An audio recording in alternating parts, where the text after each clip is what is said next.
So this video is going to be on how to use these printable mouse sheets and how to use them for animating for stop motion. So to start off, these designs are printed on a normal A4 sheet of paper, and this comes in 3 different designs. All these designs can be found on my Patreon or on my Etsy. The third set of the designs that are a bit more simpler, I'll be making those for free on my Patreon, for if you sign up for free. And as well, what I'll do is include these dialogue exposure sheets that I designed myself.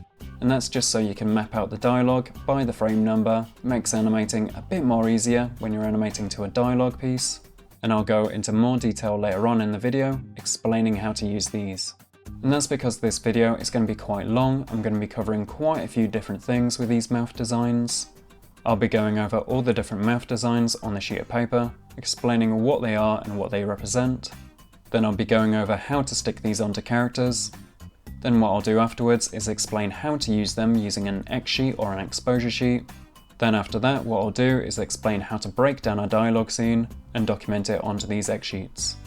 So part 1, what are these mouth designs on this sheet of paper? So the idea behind all these different mouths is that you'll be able to cut out the mouth that you need and stick them onto a character that you're animating, and you'll be able to do that for each frame that you're animating.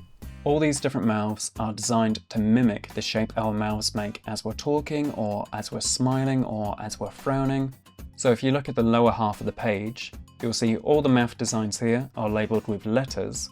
These are known as phonemes, which are the smallest broken down parts of English language. This is what you would hear if you took a split second of an audio of you talking.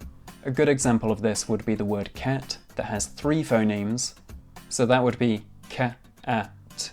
And taking that, what you would do is write that down into a X sheet or an exposure sheet, documenting where on the timecode down the side it appears. So you would write down what frame it is and what letter it is. And then here's an example of all the mouths in use. So you've got the mouth smiling, frowning, opening up and down, and then some dialogue. It's just cycling through all the different mouth designs. And as I said before, these are designed to be applied onto a stop motion character, and these are switched out as you need when you're animating, and you'll be just going from one mouth design to the next. And all of these mouths can be added onto characters made from different materials. Because all of these mouths are paper, they can be coloured in with a pen also. So I'm using a marker pen just to colour these in right now. It looks a little bit rough here because I'm having to lean around the camera, which minimises how much I can actually see as I'm colouring in. You can also colour this in using a coloured pencil. I'm just using a blue right now. Then this is what it looks like when it's animated on a character. I developed these mouth designs quite a few years ago when I was doing my own personal projects, and I thought it'd be quite a good idea to make them available to everyone to animate and use for their own projects. So to go into a little bit more detail of what these designs are, I'm now going to go through all the designs and kind of explain what they are. So over here to the top right, we've got the relaxed mouths. So these mouths are relaxed in their neutral state, and these mouths are used on characters quite a lot, and I made sure there was multiple copies of these just in case any get lost or damaged whilst you're animating. What I quite often do is make multiple copies of these mouth sheets just in case any get damaged or lost. I can just grab a spare one off another sheet. Then moving on, we've got these expression mouths at the top of the page on the left hand side, and these are for if you want to animate the character showing some emotion. So you start off at 1 and you animate it all the way to 5, and it's basically pre-animated for you. Then moving on, we've got these variations, which is the character's mouth opening up or down, and you can do some basic dialogue sequences with these if you're just doing a simple opening and closing of the mouth. But moving on, what I'm going to do is move on to the dialogue section of this mouth sheet, which is the lower half of the page. And if we look closer, you can see there's some that are unique designs that have no variations, like the M, B, R, F, and CH. And then there's others that have variations in their designs, and they're used more if there's emphasis or stretching on the letter used, because they're quite likely to be stretched out across multiple frames. Like how the O's have 3 variations because they might be used more often for an OO sound. But if you look at the bottom, there's a lot more variations that are being committed to all these different letters. Got a lot more designs, and that's because they cover a wider range of all these different letters. And because these ones are more likely to be next to each other, so I thought having more variations is a good idea. So if you've got an N and a T next to each other, you've got 2 different options. So here's an example of all these different mouth shapes being used. This is just a little test showing all the different mouth options, so it doesn't flow perfectly, it's just showing off all the different options you have. And here's another one that's just showing off how it looks when it's animated with a dialogue scene. This is a test for animating. This was just a little test showing how well the animation can flow when animated with a dialogue sequence. So moving on, what I'm going to do is show you what I did to make these mouth shapes stick onto characters really easily. And I quite often refer to this as how to make a homemade sticker sheet, and this is using normal A4 sized printer paper and double-sided tape. So to start off, what you want to do is print off 2 sheets of paper using the same design. So for this example, I'm going to be using the mouth sheet that has the lips. The first page is going to be the one that I'm using to cut the mouths off. Then on the second page, what I'm going to do is stick the mouths from page 1 onto this one to keep them all organised. But before we do that, what I need to do is cut out the designs. So to make it a little bit easier and more organised, what I'm going to be doing is cutting these into strips. So similar mouths don't get mixed up and lost because quite a few of these look very similar.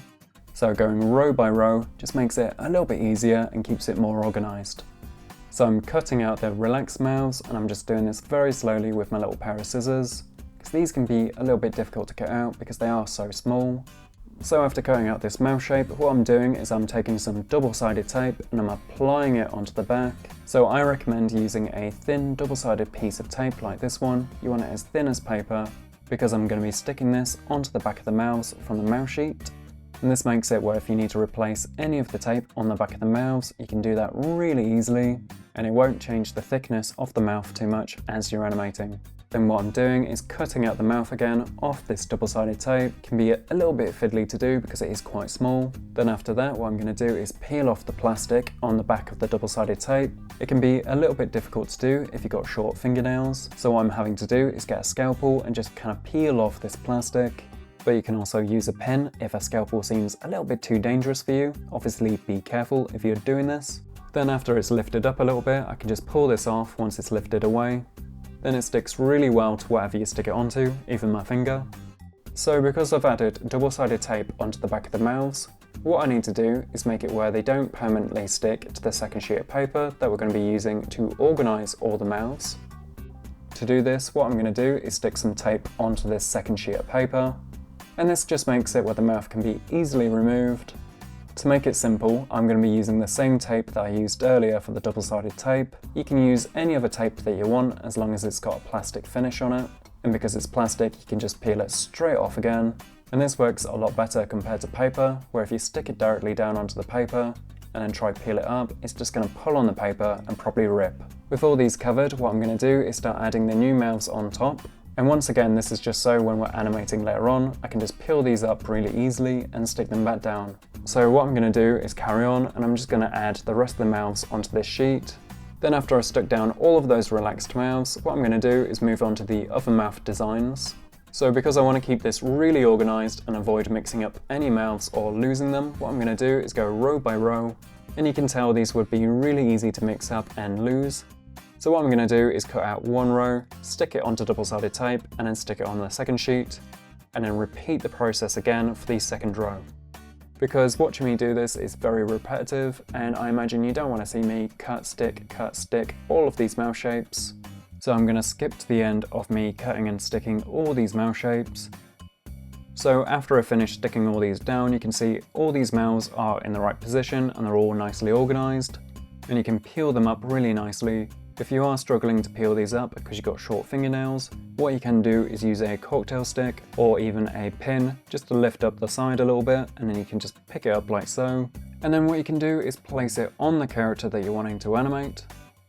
So when it comes to animating, what you do is add on your mouth, take your picture, remove that mouth, add on a new one that you need, and you keep doing that as you're animating. Like how I'm just switching out all the different expressions I need on this character as a little test.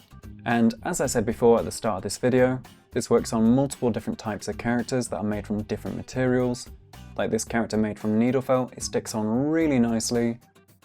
These mouth designs also work with characters made from polymer clay, and for characters made from plasticine for claymation. And this character is using the second design page, which has no outer line lip. These are a little bit more difficult to cut out, but the process for making these is identical to the others. So moving on, how to use the dialog X sheets, also known as exposure sheets. So if you look at the left of the sheet, there's a load of numbers, and this is our timecode that lets us kind of track when in the animation certain things are supposed to happen. And this is really useful because it can relate directly to an editing software or to Dragonframe. And if I go to Dragonframe, you can see right here there's a timecode, and this timecode is going to be set to the frames per second, which is 24. And these timecodes work really well with an exposure sheet, so you can plan everything out. So if you look on screen right now, I've got DaVinci Resolve at the top and I've got Dragonframe at the bottom. So the editing software starts at frame 00 and Dragonframe starts at frame 01. So you might have a little bit of confusion if you're mapping out an exposure sheet using the editing software, using that one's timecode. You'll find that you're one frame ahead than you should be. So to fix this little issue, what I've done is made two exposure sheets for mapping out dialogue sequences. So the first one is for the editing software for when you're mapping out your dialogue sequence. So that starts at frame 00 and goes all the way down to frame 23. So after inputting all this data into the editing software exposure sheet, what I'm going to do is just copy and paste all the data into the animation software exposure sheet. And that just makes it so the exposure sheet that I'm going to be using to animate actually has the right timecode and has all the correct data. And doing it this way just makes it a little bit more easier as I'm animating, just making it where I don't get confused with the wrong timecode as I'm animating. Moving on, what I'm going to do is go into a little bit more detail on how to map dialogue into these exposure sheets. So what you do is you open up your editing software. This can be Premiere Pro, After Effects, or DaVinci Resolve, or any other type of editing software where you can hear the audio as you're flicking through. I'm going to be using DaVinci Resolve because it is a free software that I have available on my computer.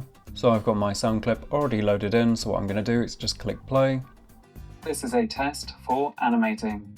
And here's a little test that I made just to double check it actually worked before I animated it in stop motion, because stop motion does take a long time to animate. This is a test for animating. So going back to the editing software, what I'm going to do is go frame by frame, and I'm going to listen to the sound it makes as I'm just going frame by frame.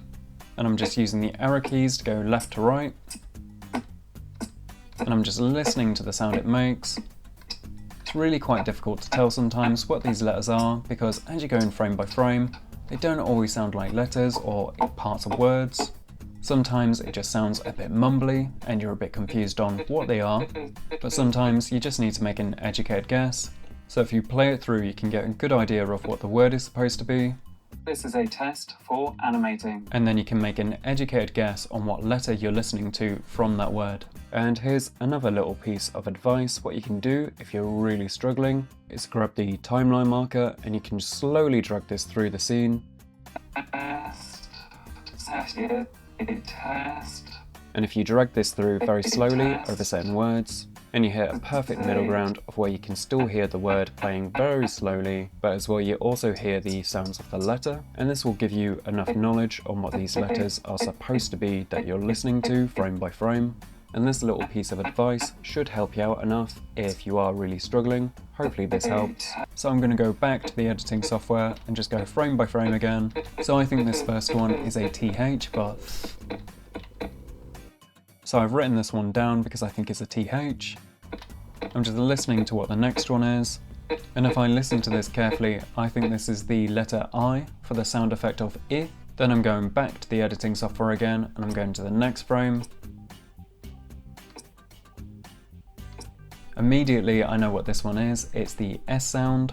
So I'm going to go back and write this down in the exposure sheet. You want to do this until you get right to the end, so you document all the different letters in this sound file. So moving on, I've entered all my data from the editing software into the exposure sheet, and I'm just copy and pasting all this data into the animation software exposure sheet that I made. And once again, this just makes it a little bit easier to animate using the right timecodes as I'm animating. This is completely optional, but I made a little preview of this lip sync. And this is just double checking that the lip sync actually worked before I actually animated it in stop motion. This is a test for animating. And what you might notice if I go frame by frame is that a lot of these frames that I've added into the animation of these images are actually 2 frames long. and that means that I'm animating on doubles rather than singles. So technically, I guess I'm animating on 12 frames per second instead of 24, but doing it this way means that one, I can animate quicker and it's a bit more cost effective in terms of time, but as well, if I want to do some finer animation, I can drop down again to singles, which means I'm animating on 24, and that means that I can pick and choose between if I want to be a bit more economic or if I want to be really fine with my animation, and it's really common to do it this way in stop motion. So on screen right now, I've got the exposure sheets that I use to make this little test animation. I've got the test animation in the middle, and then I've got the mouse sheet on the right. And on this mouse sheet, I've got all the mouths that I used circled in red. So a lot of the mouths that I used in this animation aren't actually in the exposure sheet on the left. And that's just because as an animator, what you should do is really focus on getting the best animation you can. And sometimes that means that you need to deviate from the plan, because sometimes whilst you're animating, you can realize you'd rather use a different mouth, because overall that mouth shape will work better with the flow of the animation. Because a lot of the time when you're animating mouths, you got to think about the shape. So sometimes instead of using a specific mouth that is for a certain letter, what I'll do is use one of the variations of the open mouth on the mouth sheet, and I'll use one of those normally as an in-between, and that just helps the transition of the mouths going from one distinct mouth shape to another, and makes it where it's a little less aggressive and just makes the shape of the animation flow better. If you feel like one of these alternatives will work better for the mouth that you need, then just switch it out and use that. Because ultimately all that matters is that you make the right choice for your animation and that you make it good for you. So the choice is yours to make. And for anyone who uses these files to animate their own character, please let me know if you found it useful, because I've been using these for years and I really enjoy them. And I just find this process a lot more convenient compared to having to sculpt mouths that have clay and trying to make all those look identical, because I find this a lot easier and quicker just to print these out and stick them on characters. And as I said earlier, you can find these on my Patreon or on my Etsy, and a free basic version will be on my Patreon for free if you just sign up on there. And all the exposure sheets will be included with them as well, if you just want to test these out and try them out. And I hope you liked and found this video useful. Maybe give this video a like, comment and subscribe. Let me know what you thought in the comments, and have a good day.